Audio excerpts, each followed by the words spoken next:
परिपक्व परिवर्तन लक्ष्य। फिलिप्पियों अध्याय 3 पद 13 और 14। 13 हे भाइयों, मेरी भावना यह नहीं कि मैं पकड़ चुका हूँ, परंतु केवल यह एक काम करता हूँ कि जो बातें पीछे रह गई हैं उनको भूलकर आगे की बातों की ओर बढ़ता हुआ 14 निशाने की ओर दौड़ा चला जाता हूँ, ताकि वह इनाम पाऊं जिसके लिए परमेश्वर ने मुझे मसीह यीशु में ऊपर बुलाया है। 1 कुरिन्थियों अध्याय 13 पद 11। जब मैं बालक था तो मैं बालकों की नाई बोलता था, बालकों का सा मन था, बालकों की सी समझ थी, परंतु सियाना हो गया तो बालकों की बातें छोड़ दी। फिलिप्पियों अध्याय 4 पद 13। जो मुझे सामर्थ देता है उसमें मैं सब कुछ कर सकता हूँ। क्या आपको याद है कि आपके बचपन में जब किसी ने आपसे एक सवाल पूछा था कि आप बड़े होकर क्या बनना चाहते हैं, तो आपका उत्तर क्या था? हम में से अधिकांश लोगों ने संभवतः ये कहकर उत्तर दिया कि कोई फिल्म स्टार, पुलिसकर्मी, अंतरिक्ष यात्री, ब्यूटी क्वीन, गायक, एथलीट या कोई भी प्रसिद्ध हस्ती जिसे हम टीवी पर देखते हैं, या फिर बस हमारे माता पिता के पास करियर के रूप में क्या था। तब ये हमारे लक्ष्य थे और हमें ईमानदारी से विश्वास था कि इन्हें हासिल किया जा सकता है। हालांकि जैसे जैसे हम जीवन में परिपक्व होते गए, हम में से अधिकांश के लिए जीवन की वास्तविकता सामने आने के साथ साथ वे लक्ष्य और अधिक दूर होते गए और हमें एहसास हुआ कि जीवन में संभवतः उन लक्ष्यों की तुलना में अधिक महत्वपूर्ण चीजें भी थीं। इन लक्ष्यों में कुछ भी गलत नहीं है और किसी को भी कुछ भी कहने की परवाह किए बिना जीवन में हमेशा अपने जुनून का पीछा करना चाहिए। हालांकि जैसे जैसे हम यीशु के साथ चलते हुए परिपक्व होते हैं, हमारे लक्ष्यों को भी परिपक्व होना चाहिए और खुद से कहीं बड़े उद्देश्य के साथ जुड़ना चाहिए। एक बच्चे के रूप में हम उस ग्लैमर, प्रसिद्धि और धन के बारे में सोचते थे जो हम प्राप्त कर सकते हैं। एक वयस्क के रूप में हमें मानवता की भलाई और ईश्वर के शाश्वत उद्देश्य पर ध्यान केंद्रित करने की आवश्यकता है।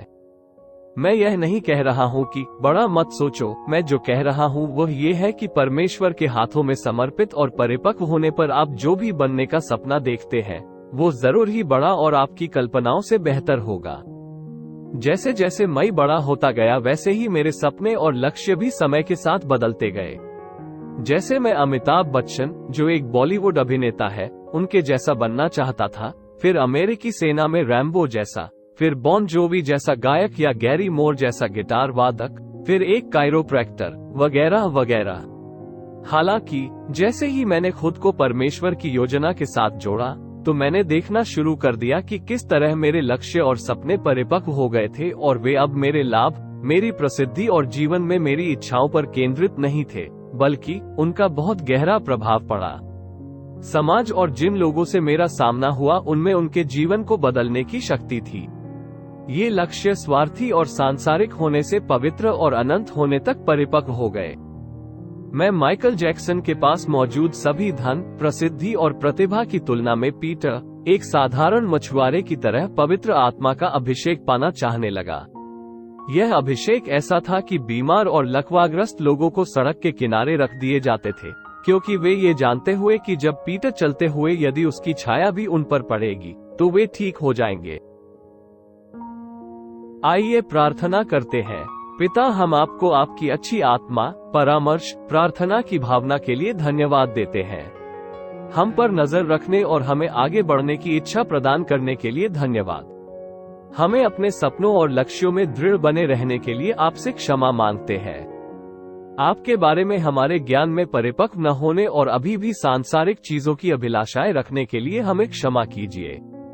हमारी इच्छाओं, लक्ष्यों और सपनों को अपने अनंत उद्देश्य के साथ सही करने में हमारी सहायता कीजिए।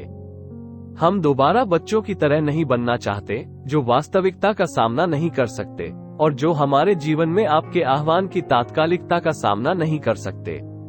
धन्यवाद कि हम मसीह के द्वारा जो हमें मजबूत करता है सभी काम कर सकते हैं। यीशु, हमारा सबसे बड़ा लक्ष्य आपके जैसा बनाना और आपने यहाँ पृथ्वी पर जो किया उससे भी बड़े बड़े काम करना हो। हम यीशु के शक्तिशाली नाम में ये प्रार्थना करते हैं। आमीन।